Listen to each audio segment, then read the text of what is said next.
Doctor Ishari Ganesh வழங்கும் தனுஷ் நடிப்பில் கர வெற்றி நடை போடுகிறது. ஜேம்ஸ் அண்ட் கோவின் AC power play offers May 1 முதல் 3 வரை. வணக்கம் சார். வணக்கம். தமிழ்நாடே அவளோட எதிர்நோக்கிட்டு இருக்க தேர்தல் முடிவுகள் நாளைக்கு வெளியாக இருக்கு. கடந்த காலங்களிலும் ஒரு எதிர்பார்ப்பு இருந்திருக்கு தேர்தல் முடிவுகள் எப்படி இருக்குன்றது. ஆனால் கடந்த முறையை ஒப்பிடும்போது இந்த முறை இன்னும் கூடுதலாகவே ஒரு எதிர்பார்ப்பு இருக்கு. யார் ஆட்சி அமைப்பாங்க, இழுபறியா முடிவுகள் வர வாய்ப்பு இருக்கா, விஜய் எந்த அளவுக்கு தாக்கத்தை ஏற்படுத்துவார், திமுகவுக்கு சிங்கிள் மெஜாரிட்டியா வந்து ஆட்சியில மீண்டும் அமருவாங்களா, எடப்பாடி பழனிசாமி என்ன ஆக போறாரு, மீண்டும் அதிமுக வந்து எதிர்க்கட்சியா இருப்பாங்களா, இல்ல அவங்களும் ஆட்சி பிடிக்கிறதுக்கான வாய்ப்புகள் இருக்கான்ற பல்வேறு கேள்விகள் இன்னைக்கு வந்து எல்லா தரப்பு மக்களிடம் வந்து ஒரு பேசு பொருளாக இருக்கு. சலூன் கடைக்கு போனாலும் சரி, ஒரு டீ கடைக்கு போனாலும் சரி, அதை வந்து எல்லாருமே பேசிட்டு இருக்காங்க. சொல்லுங்க சார், திமுக கடந்த காலங்களை விட இந்த முறை வந்து அவங்களுக்கு இந்த தேர்தல் முடிவு வந்து சாதகமா இருக்காது, ரொம்ப டஃப்பா இருக்குன்ற ஒரு போக்கு எல்லா தளத்திலையும் பார்க்க முடியுது. எப்படி பாக்குறீங்க சார் அது? திராவிட முன்னேற்ற கழகம் அறுதி பெரும்பான்மை பெற்று ஆட்சி அமைக்கும் என்பதை தாண்டி இந்த முறை வரலாறு காணாத வெற்றியை திராவிட முன்னேற்ற கழகம் பெறப்போகிறது என்பதுதான் யதார்த்தமான உண்மை.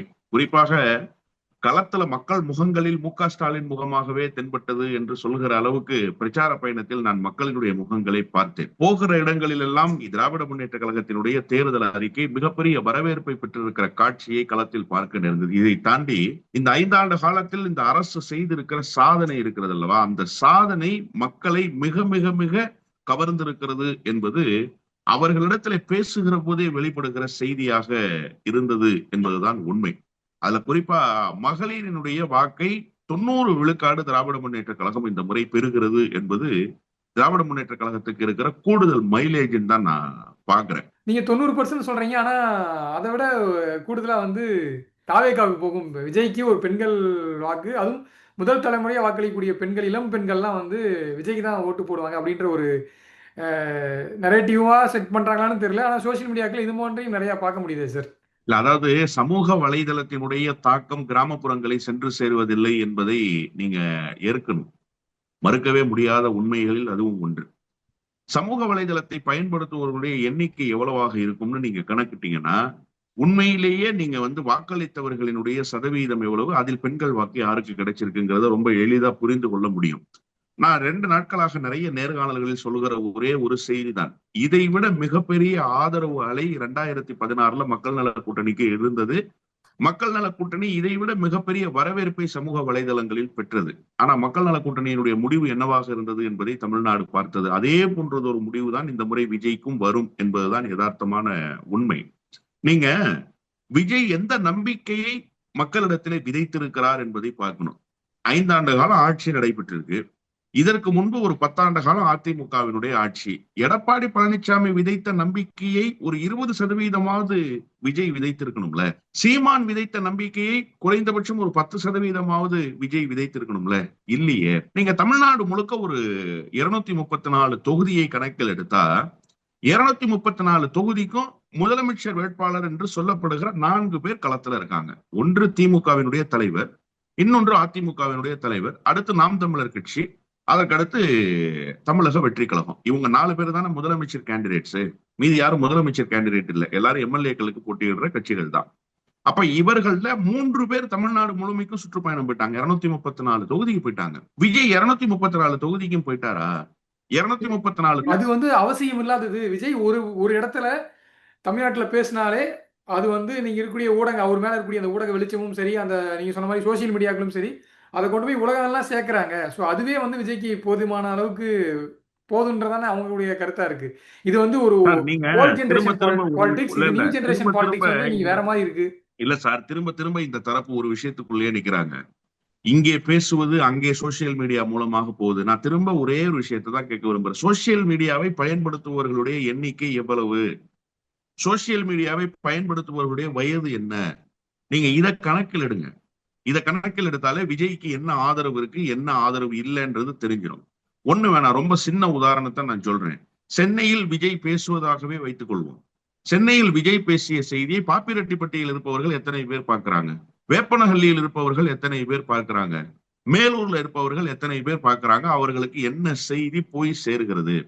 இப்ப மக்களிடத்துல நம்பிக்கையை விதைப்பது தேர்தல் களத்துல என்னன்னு கேட்டீங்கன்னா, அந்தந்த பகுதி சார்ந்த விஷயங்களை நீங்க பேசியாகணும். அப்ப இதையெல்லாம் நீங்கள் பேசாம, இதையெல்லாம் நீங்க அட்ரஸ் பண்ணாம, இது குறித்த புரிதல் உங்களுக்கு இருக்காங்கிற செய்தியை கூட நீங்க சொல்லாம இந்த தேர்தல் களத்துல நீங்கள் நிற்பீர்களே ஆனால் நீங்கள் எந்த நம்பிக்கையை அந்த மக்களிடத்துல விதைக்கிறீங்கிற கேள்வி இருக்கு இல்லையா?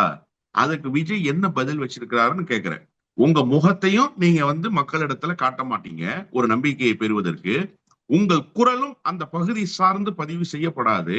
அந்த மக்களினுடைய குறைகளை நிறைகளை கேட்பதற்கு உங்கள் செவிகளும் மடுக்காது. அப்ப நீங்க எதன் அடிப்படையில் நம்பிக்கையை பெறுவீர்கள்ங்கிற கேள்வி இருக்கு இல்லையா? அது வெறும் சோசியல் மீடியாவின் மட்டுமே மையமாக கொண்டு இருக்கும்னா, சோசியல் மீடியாவை பயன்படுத்துபவர்களுடைய எண்ணிக்கை 90 விழுக்காடு ஆயிடுச்சா, 80 விழுக்காடு ஆயிடுச்சா? எல்லாருமே விஜய்க்கு தான் ஆதரவு அளிச்சிருக்காங்களா? இப்ப சோசியல் மீடியாவே நான் வர்றேன், சோசியல் மீடியாலேயே 90 விழுக்காடு ஆதரவு விஜய்க்கு தான் இருக்குன்னு சொல்லிட முடியுமா? ஏன் திமுகவுக்கு ஆதரவானவர்கள் சோசியல் மீடியாவை பயன்படுத்துறியா? என்னை போன்றவர்கள் சோசியல் மீடியாவை பயன்படுத்துறியா? பகுத்தாய்ந்து பார்க்கிறவர்கள் சோசியல் மீடியாவை பயன்படுத்துறியா? அப்போ இது ஒரு டூல் தானே தவிர இதை மட்டுமே மையமாக கொண்டு தமிழ்நாட்டில் தேர்தல் களத்தை வென்றெடுக்க முடியுமானா அப்படி ஒரு சூழல் தமிழ்நாட்டில் இல்லை. அதற்குண்டான வாய்ப்பும் தமிழ்நாட்டில் இல்லை என்பதுதான் உண்மை. ஒரு பக்கம் நீங்க டிவிக்கே விட்டுலாம் சார். இப்ப என்னன்னா திமுக இங்க தனிப்பெரும்பான்மையா ஆட்சியை பிடிப்பாங்களா? அப்படி இல்லைன்னா திமுக இப்ப அதிமுக தாவேக்காவெல்லாம் தாண்டி கூட்டணி கட்சிகளால் திமுகவுக்கு என்ன மாதிரியான ஒரு அழுத்தம் ஏற்பட போகுது அப்படின்ற ஒரு கருத்து இப்போ சில நாட்களா நிலவிட்டு இருக்கு. குறிப்பா சொல்ல போனா வைகோ அவர்கள் சில நாட்களுக்கு முன்பு விஜய் பத்தி ஒரு ஸ்டேட்மெண்ட் சொல்லியிருந்தாரு. என்னன்னா இளைஞர்கள் மத்தியில விஜய்க்கு ஒரு வரவேற்பு இருக்கு அப்படின்ற தாவேக்கா ஆட்சி பிடிக்கிற அளவுக்கான அந்த கட்டத்தை நோக்கி நகர்ந்துட்டாங்கன்ற ஒரு ஸ்டேட்மெண்ட் கொடுத்திருந்தாரு. அதே போல கம்யூனிஸ்ட் முன்னாள் தலைவர் கே பாலகிருஷ்ணன் அவர்களும் ஒரு ஸ்டேட்மெண்ட் கொடுத்திருக்காரு. இன்னொரு புறம் காங்கிரஸ் நம்ம தேர்தலுக்கு முன்னாடியே அந்த கூட்டணி அமையும் போது காங்கிரஸ் எந்த அளவுக்கு திமுகவுக்கு ஒரு போக்கு காட்டினாங்கன்றது எல்லாருக்கும் தெரியும். ஸோ அப்படி இருக்கும்போது இங்க ஒருவேளை திமுகவுக்கு ஒரு தனிப்பெரும்பான்மை ஆதரவு கிடைக்காத ஒரு பட்சத்துல கூட்டணி கட்சிகள் திமுகவுக்கு எந்த அளவுக்கு கை கொடுப்பாங்க? இது திமுகவுக்கு அந்த இடத்துல இந்த கூட்டணி அமைச்சரவை இந்த மாதிரியான விஷயங்கள்லாம் ஏற்பட நிலைமை உண்டாகுமா? அது திமுகவுக்கு எந்த அளவுக்கு ஒரு நெருக்கடியான சூழ்நிலையை உருவாக்கும் அப்படின்ற கேள்விகள்லாம் இங்க முடிவுகளுக்கு முன்னாடியே நிறைய பேர்ட்ட இருக்கு. ஸோ அதை எப்படி பாக்குறீங்க சார்? அதற்கான வாய்ப்புகள் எந்த அளவுக்கு இருக்கு? திராவிட முன்னேற்ற கழகம் அறுதி பெரும்பான்மை பெற்று தனித்து ஆட்சி அமைக்கிறது. அதுல ஒண்ணும் மாறுபட்ட கருத்துக்கு இடமே இல்லை. இப்ப கூட்டணி கட்சிகள் திடீரென புதிய கருத்துக்களை தெரிவிக்கிறார்களே, வாக்குப்பதிவு நிறைவு பெற்றதற்கு பிறகு வாக்கு எண்ணிக்கைக்கு முன்பாகவே முரண்பாடு இருக்கிறதே அப்படின்னா திரும்பவே சொல்லியிருக்காரு. தொண்டர்களே வேலை பார்க்கலீங்க அதுவும் சொல்லியிருக்காரு. நான் 2 விஷயமா இதை நான் புரிஞ்சுக்கிறேன். கூட்டணி கட்சியை சேர்ந்திருக்கிற தலைவர்கள் இப்போது பேச வேண்டிய செய்தி அல்ல இந்த செய்தி. பொதுவா மார்க்சிஸ்ட் கம்யூனிஸ்ட் கட்சி எங்களுக்கு தொகுதி உடன்பாட்டிலேயே முழு திருப்தி இல்லை அப்படிங்கிற செய்தியை சொல்லிட்டு ஜனநாயக களத்தில் நாங்கள் ஆற்ற வேண்டிய பணிகளை கருத்தில் கொண்டு இந்த பணியை செய்திருக்கிறோம், இந்த இடங்களை பெற்றிருக்கிறோம்ங்கிறத ஏற்கனவே பதிவு செய்துட்டாங்க. அப்ப அவங்களுக்கு வருத்தம் இருக்குங்கிறது 100 விழுக்காடு உண்மை. அதுல ஒண்ணும் மாறுபட்ட கருத்து இல்லை. ஆனா வாக்கு எண்ணிக்கைக்கு முன்பாகவே இதை அவங்க சொல்லியிருக்கணுமான்னா நிச்சயமாக அதை சொல்லியிருக்க வேண்டிய அவசியம் இல்லை. அது ஒரு தேவையற்ற கருத்தாகவே தான் பார்க்கப்பட வேண்டும். ஏன் தோழர் கேபி அப்படி சொன்னாரு அப்படின்றதுக்கு மார்க்சிஸ்ட் கம்யூனிஸ்ட் கட்சி தான் விளக்கம் கொடுத்தாகணும். அவர் சொல்லி இருக்கிற கருத்து மிக மிக தவறான நேரத்தில் சொல்லப்பட்டிருக்கிற கருத்து. அவருடைய கருத்துக்கு நியாயம் இருக்கலாம், அவர்கள் பக்கம் இருக்கிற நியாயத்தையும் கவனத்தில் கொள்ள வேண்டியிருக்கு. ஆனா அந்த கருத்து தேவையில்லாத கருத்து அப்படின்னு தான் நான் பாக்குறேன். இந்த நேரத்தில் அது தேவையற்ற ஒன்று.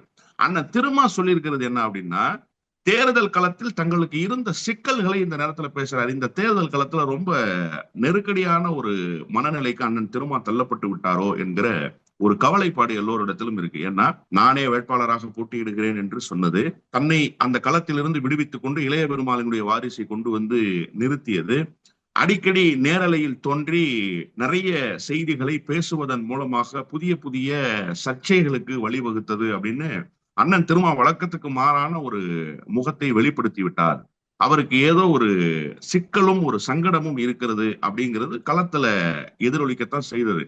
அதன் வெளிப்பாடாக இப்ப அவரு பெங்களூர்ல மருத்துவமனையில ஓய்வுல இருக்கும்போது செய்திய பேசியிருக்காரு. இது எப்படிப்பட்ட செய்தி, என்ன கருத்தில் கொண்டு பேசியிருக்கார் அப்படின்றதெல்லாம் எல்லாருக்குமே தெரியும். சார் ஒரே ஒரு விஷயம் மட்டும் நான் சொல்றேன். தேர்தலுக்கு பிறகாக கூட்டணி கணக்குகள் என்பது நிச்சயமாக மாறத்தான் வேணும். ஏன்னா ஆரோக்கியமான எதிர்கட்சிகளாக செயல்பட வேண்டிய கட்டாயம் பொது உடைமை இயக்கத்துக்கு, விடுதலை சிறுத்தைகள் போன்ற கட்சிகளுக்கு இருக்கு. அவர்கள் அந்த பணியை முன்னெடுக்கணும். நீங்க 5 ஆண்டு காலம் இந்த ஆட்சி நீடித்திருக்குன்னு சொன்னா இந்த ஆட்சியினுடைய நலத்திட்டங்களை மட்டுமே பாராட்டுவதும், இந்த ஆட்சியினுடைய திசை வழி போக்கில் இருக்கக்கூடிய நல்ல விஷயங்களை மட்டுமே பேசுவதுங்கிறது ஒரு நல்ல எதிர்கட்சிக்கு அழகா? அதிமுக பேச முடியாத செய்தியை நீங்கள் பேசி ஆகணும்ல. அப்ப குறைஞ்சபட்சம் நீங்க அந்த அரசியலை செய்ய வேண்டும் என்கிற மனநிலைக்கு இந்த தேர்தலில் இந்த கட்சிகள் வந்துருச்சுன்னு நான் புரிஞ்சுக்கிறேன். வைகோ சொல்லி இருக்கிற கருத்து என்பது ஒரு அபத்தமான கருத்து. இளைஞர்களினுடைய ஆதரவு, அதாவது என்னன்னா, பனைமரத்துல ஒரு குத்து தென்னை மரத்துல ஒரு குத்துன்னு சொல்லுவாங்க இல்லையா, அந்த மாதிரியான வேலையை எதற்காக வைகோ செய்யணும்? திமுக அறுதி பெரும்பான்மை பெற்று ஆட்சி அமைக்கும், ஆனா இளைஞர்களினுடைய ஆதரவு விஜய்க்கு இருக்கு அப்படின்னா என்ன சொல்ல விரும்புறார்? எப்போதுமே ஒரு குறுக்கு சால் ஓட்டுகிற வேலையை வைகோ எல்லா தேர்தல் களத்திலும் செய்து கொண்டே இருப்பார். பொதுவுடைமை இயக்கம் ஒரு சின்ன வருத்தத்துக்குள்ளாகுதுன்னா, பொதுவுடைமை இயக்கத்தினுடைய தேசிய செயலாளர் அவரை போய் இத்தனை நாளா வந்தப்ப நீங்க போய் பாத்தீங்களா? திடீரென போய் பார்த்து அங்க ஒரு குட்டையை குழப்புற வேலை இருக்குல்ல, அங்க ஒரு நெருக்கடியை உண்டாக்குற வேலை இருக்குல்ல, இந்த வேலையை நீங்க ஏன் செய்தீங்க? உங்களுக்கு என்ன கவலை, உங்களுக்கு என்ன அக்கறை? கேட்டா எனக்கு நீண்ட நாள் நண்பர், இவ்வளவு நாள் வந்த போது அந்த நண்பர் தென்படலையே. அதே போல இப்ப விஜய்க்கு ஆதரவு இருக்கு அப்படின்னு நீங்க இந்த களத்துல சொல்வதன் மூலமாக இந்த நாட்டு மக்களுக்கு எதை சொல்றீங்க? ஒரு சீனியர் லீடரே சொல்றாருப்பா. இப்ப 2 நாளா வைகோ சொன்ன கருத்தை விஜயினுடைய ஆதரவாளர்கள் எடுத்துக்கொண்டு சமூக வலைதளத்துல கம்புச்சுட்டாங்க. பாத்தீங்களா? பெரிய பார்லிமெண்டேரியன் வைகோவே சொல்லிட்டாரு இளைஞர் ஆதரவு இருக்குன்னா, அப்போ உங்களுடைய கருத்து யாருக்கு பயன்படுகிறது? உங்களுடைய பேச்சு யாருக்கு கருவியாகிறது? இதெல்லாம் பார்க்கணும் இல்லையா? இதெல்லாம் உணராமலா வைகோ பேசிருப்பான்னு நினைக்கிறீங்க? 100 விழுக்காடு உணர்ந்தே பேசுகிறார். முதலாக கூட்டணியிலிருந்து வெளியேறுவதற்கான முயற்சியில அவர் அதற்கு உண்டான பணிகளை இப்போதிலிருந்தே துவங்கி விட்டாருன்னு தான் நான் பாக்குறேன். மொத்தத்தில் இந்த கூட்டணி தேர்தலுக்கு பிறகு இருக்காது சார், 100 விழுக்காடு இருக்காது. அதுல ஒண்ணும் மாறுபட்ட கருத்து இல்ல. அது அடுத்த தேர்தலில் எப்படி இருக்க போகிறது என்பதை காலம் தீர்மானிக்கும். ஆனா இவையெல்லாம் திமுகவுக்கு தேவையில்லாத ஒரு விஷயங்களாகவே இருக்கும். காரணம் என்னன்னா, திமுக அறுதி பெரும்பான்மை பெறும். கூட்டணிக்கு சீட் ஷேரிங் கொடுத்தாச்சு, அவர்கள் வெற்றி தோல்விக்கு துணை நின்றாச்சு. இதற்கப்புறம் அவரவர்களுடைய பணியை அவரவர்கள் செய்ய வேண்டியதுதான் திமுகவுக்கும் நலன் பயக்கும். குறிப்பா நகர்ப்புறங்கள்ல யாருக்கு வாக்கு செலுத்துறீங்கன்னு கேட்கும் போது பெரும்பான்மையான சொல்லக்கூடிய பதில் தாவேக்காவா தான் இருக்கு அப்படின்ட்டு இருக்க சூழ்நிலையில திமுக நகர்ப்புறங்கள்ல ஒரு கணிசமான வாக்கு சதவீதத்தை இழக்கிறாங்க, அதுவும் விஜயால அப்படின்ற ஒரு கருத்து இங்க எல்லா தரப்பிலும் இப்போ பொதுவாக இப்போ போலிங்க்கு அப்புறமா இது எல்லாருமே பேச ஆரம்பிச்சிட்டாங்க. நீங்க பொது வழியில விஜய் யாருமே எதிர்பார்க்காத அளவுக்கு ஒரு ஓட் பர்சன்டேஜ் வாங்க போறாரு, அது திமுகவிலேயே ப்ரிடிக்ட் பண்ண முடியல, அவங்களே ஒரு விஜயை கண்டு ஒரு நெருக்கடியில் இருக்காங்க அப்படின்ற ஒரு வாதங்கள்லாம் இங்க முன்னெடுக்கப்படுது. இந்த வாதங்களை எப்படி பாக்குறீங்க சார்? இது ஒரு விஜய் ஒரு யாருமே எதிர்பார்க்காத அளவுக்கு ஒரு வாக்கு சதவீதத்தை வாங்கிடுவாரு அப்படின்றத நம்ம எடுத்துக்கலாமா? இல்ல சார், யாருமே எதிர்பார்க்காத வாக்கு சதவீதம்னா எவ்வளவு? 12%? விஜய் 8லிருந்து 12% அதிகாரி ஒரு சர்வே பண்ணி செஞ்சுட்டு அது 41% குறிப்பிடுறாரு சார் அவரு. இல்ல சார், நான் என்ன கேக்குறேன், எனக்கு ரொம்ப வேண்டியவர் அந்த ஐபிஎஸ் ஆபிசர், நான் நேரடியாகவே வைக்கிறேன். அவர் சொல்லி இருக்கக்கூடிய கருத்திலிருந்தே புரிஞ்சுக்கிறேன். 234 தொகுதி இருக்கு. அவர் என்ன சொல்றாரு? 2 லட்சம் பேத்துக்கிட்ட நாங்க சர்வே நடத்துறோம்னு சொல்றாரு. அப்ப நீங்க 234 தொகுதிய 2 லட்சத்துல பிரிச்சிருங்க. எத்தனை பேத்துக்கிட்ட ஒரு தொகுதிக்கு சர்வே நடத்தியிருக்காங்க? 1000 பேருக்கு குறைவாக சர்வே நடத்தியிருக்காங்க. 1000 பேருக்கு குறைவாக நகர்ப்புறங்கள்ல சர்வே நடத்தியிருக்கிறாங்க இல்லையா? அவங்க எந்த ஊர்ல போய் சர்வே நடத்துறாங்க? திருவையாறுல போய் சர்வே நடத்தியிருக்காங்களா? கந்தர்வக்கோட்டையில போய் சர்வே நடத்தி இருக்கிறாங்களா? பேராவூரணிக்குள்ள போய் சர்வே நடத்திருக்காங்களா? கோயம்புத்தூர்ல, திருச்சியில, மதுரையில, சென்னையில இப்படி சர்வே நடத்திருக்காங்க. அதுவும் எல்லாரையும் சந்திக்கல. ஒரு தொகுதிக்கு சராசரியாக 1.5 லட்சத்திலிருந்து 2 லட்சம் ஓட்டு இருக்கு சார். அதுல எத்தனை பர்சன்டேஜ் சார்? 800 ஓட்டு 900 ஓட்டுன்றது மிக மிக மிக மிக குறைவான சதவீதம். அது மட்டுமே ஃபேக்டரா? இப்ப நான் 2 லட்சம் ஓட்டு இருக்கிற தொகுதியில 800 ஓட்டை கழிச்சிருங்க. நீங்க போலா இருக்கு 2 லட்சம் ஓட்டு, 800 ஓட்டை கழிச்சிட்டீங்கன்னா மீதி இருக்கக்கூடிய எல்லா ஓட்டுமே திமுகவுக்கு விழுந்திருந்தா இதனுடைய மைனாரிட்டி பர்சன்டேஜ் எவ்வளவுன்றது உங்களுக்கு தெரியுதா? அப்ப நீங்க இந்த 800 பேர் தான் தமிழ்நாட்டினுடைய டிசைடிங் ஃபேக்டர்ஸா ஒரு தொகுதிக்கு? இல்ல. நீங்க ஒரு கருத்து கணிப்பை எடுக்கிறீங்க, அந்த கருத்து கணிப்புல 45%, அந்த 2 லட்சத்துல 41%, அது கூட மெஜாரிட்டி இல்ல சார். 2 லட்சத்துல தான் 41%. அப்ப 2 லட்சத்துல 41%ன்னா நீங்க எவ்வளவுன்றத புரிஞ்சுக்கங்க. 95,000 தான். அவ்வளவு பேர் தான் ஆதரவு தெரிவிச்சிருக்காங்க. அதுலயே 100 விழுக்கு. அப்ப 800 பேர்லயே 40% பேர் தான் ஆதரவு கொடுத்திருக்கிறாங்க. 350 பேர் தான் ஆதரவு கொடுத்திருக்காங்க ஒரு தொகுதிக்கு. அப்படின்னா மீதி இருக்கிறவர்கள் யாருக்கு ஆதரவு கொடுத்தாங்க? 60% பேர். அந்த 60% இன்ன பிற பகுதிகளில் என்னவாக இருக்கு அப்படிங்கிறத பார்க்கணும்ல. எனவே இந்த மாய தோற்றத்தை உருவாக்குவது என்பது ஒட்டுமொத்த 234 தொகுதிக்கும் கன்னியாகுமரியிலிருந்து திருத்தணிமலை அடிவாரம் வரைக்கும் எதிரொலிச்சிருச்சா அப்படின்னு கேட்டா கண்டிப்பாக எதிரொலிக்கல. நான் இன்னமும் அழுத்தமா சொல்றேனே, கிராமப்புறங்களை உள்ளடக்கி இருக்கிற பகுதிகளுக்கு விஜய் போய் சேரவே இல்லை சார். விஜயினுடைய கட்சி போய் சேரவே இல்லை. ஸ்டார் வேட்பாளர்கள்னு அறியப்படுகிற சில முகங்கள், அதுவும் விஜயால் அறிமுகப்படுத்தப்பட்ட முகம் இல்ல. பூப்பா கிருஷ்ணன் விஜயால் அறிமுகப்படுத்தப்பட்ட முகமா? செங்கோட்டையன் விஜயால் அறிமுகப்படுத்தப்பட்ட முகமா? JCT பிரபாகர் விஜயால் அறிமுகப்படுத்தப்பட்ட முகமா? ஆதவ் அர்ஜுன் விஜயால் அறிமுகப்படுத்தப்பட்ட முகமா? இல்ல. இவர்களுக்கெல்லாம் ஏற்கனவே நிறைய கட்சிகள்ல முகங்கள் இருந்தது. அந்த முகங்களை மையமாக கொண்டு இந்த கட்சியில் வந்து சேர்ந்தார்கள். அவர்களுக்கு ஒரு வெளிச்சம் இருக்கிறதே தவிர ஏனைய வேட்பாளர்கள் நீங்க யோசிச்சு பாருங்க. புதுக்கோட்டை தொகுதியில் போட்டியிடுகிற வேட்பாளர் அண்ணன் ஷெரீப், அவர் என்ன விஜயால் அறிமுகப்படுத்தப்பட்டவரா? அவர் ஏற்கனவே ஒரு நெடிய பயணத்தில் வந்த ஒரு பகுஜன் சமாஜ் கட்சி, பாட்டாளி மக்கள் கட்சி, இப்ப தனியா தமிழக மக்கள் ஜனநாயக கட்சின்னு ஒரு கட்சியை கட்டமைத்து அதன் மூலமாக வந்தவர். அதே மாதிரி மயிலாடுதுறையில ஒருவர் போட்டியிடுகிறார். அவருக்கு ஏற்கனவே ஒரு ட்ராக் ரெக்கார்டு இருக்கு. இதையெல்லாம் தாண்டி நீங்க விஜயால் அறிமுகப்படுத்தப்பட்டவர்கள் மக்களிடத்துல சென்று சேர்ந்திருக்காங்க. அதிமுக திமுக வேட்பாளருடைய முகமும் பெயரும் தான் சார் மக்களுக்கு நினைவுல இருக்கு. விஜய் கட்சியினுடைய வேட்பாளர் பெயர் மக்களுக்கு நினைவுல இல்ல. அண்ணா நகர்ல விஜய் கட்சியின் சார்பில் யாரு போட்டியிடுறாரு? அண்ணா நகர்ல போட்டியிடுறவங்களுக்கு தெரியல. ஆனா கோகுல இந்திராவும் சிற்றரசும் போட்டியிடுகிறாருங்கிறது எல்லாருக்கும் தெரியுது. இதுதான் யதார்த்தமான உண்மை. அப்போ நகர்புறத்திலேயே விஜய்க்கு ஒரு பெரிய ஆதரவு இருக்கான்னா நாளைக்கு என்ன தெரிஞ்சிட போகுது விஜய்க்கு என்ன பெரிய ஆதரவு இருந்ததுன்னு. எனவே விஜய்க்கு கிடைத்திருக்கிற ஆதரவு என்பது சராசரியாக 8% ஆதரவு கிடைத்திருக்கிறது.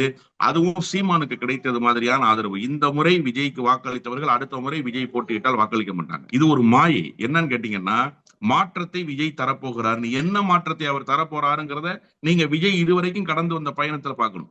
என்ன மாற்றத்தை அவர் கொடுத்தார்? பரந்தூர் விமான நிலைய விஷயத்தை தவிர தமிழ்நாட்டினுடைய பிரச்சனைகளுக்காக என்ன அவர் பேசினார், என்ன அவர் களத்துக்கு வந்தார்? SIR-க்கு போராட்டம் நடத்தி MK ஸ்டாலினை திட்டினாங்க.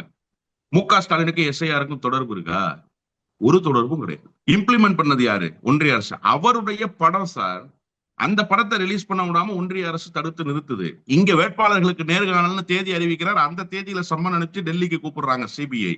இது குறித்து ஒரு வார்த்தை பேசினாரா? ஒரு வார்த்தை கூட பேசல. தன்னுடைய படத்தை தடுத்தது யாருன்னு தனக்கு தெரியுங்கிறாரு. தெரிஞ்சவர்களே மக்களுக்கு சொல்லணுமா இல்லையா? யாருன்னு பேசணுமா இல்லையா? ஏன் அந்த நரேட்டிவ் அவர் செட் பண்ணல? ஏன் அது குறித்து அவர் பேசல? எங்காவது ஒரு இடத்தில் இப்ப வந்திருக்கிற ரொம்ப சொற்பமான பிரச்சார பயணங்கள்ல ஒரு இடத்திலாவது அதிமுக பாஜக குறித்து அவர் பேசினாரா? ஒரு வார்த்தை பேசினாரா? அப்ப பேசாதவர் எப்படி மக்களிடத்துல நம்பிக்கையை பெறுவார்? இவருக்கு எப்படி வாக்கு சதவீதம் பெருவாரியாக கிடைக்கும்னு எதிர்பார்க்க முடியும்? அதெல்லாம் ஒண்ணும் இல்லை சார். தமிழ்நாட்டினுடைய அரசியல் களம் வேறு. அதுக்கு விஜய் அன்பிட்ன்றத நாளைய முடிவுகள் உணர்த்தும். பொறுத்திருந்து பார்க்கலாம் நாளைய தேர்தல் முடிவுகள் என்ன சொல்ல போறாங்கன்ட்டு. நேரம் ஒதுக்கி நிறைய தகவல் பகிர்ந்துட்டீங்க. நேரத்துக்கு நன்றி சார். நன்றி. டாக்டர் ஐசரி கணேஷ் வழங்கும் தனுஷ் நடிப்பில் கர வெற்றி நடை போடுகிறது. ஜேம்ஸ் அண்ட் கோவின் AC power play offers May 1 முதல் 3 வரை.